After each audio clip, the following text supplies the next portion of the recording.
Hey everyone, welcome back. In this quick tutorial, I'll show you how to add or follow someone on Pinterest using the mobile app in 2025.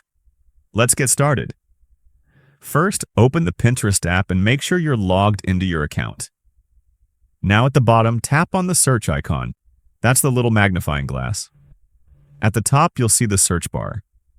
Tap it and start typing the username or name of the person you want to follow. As you type, Pinterest will start showing results. If they show up, just tap on their profile picture or name. This opens their profile.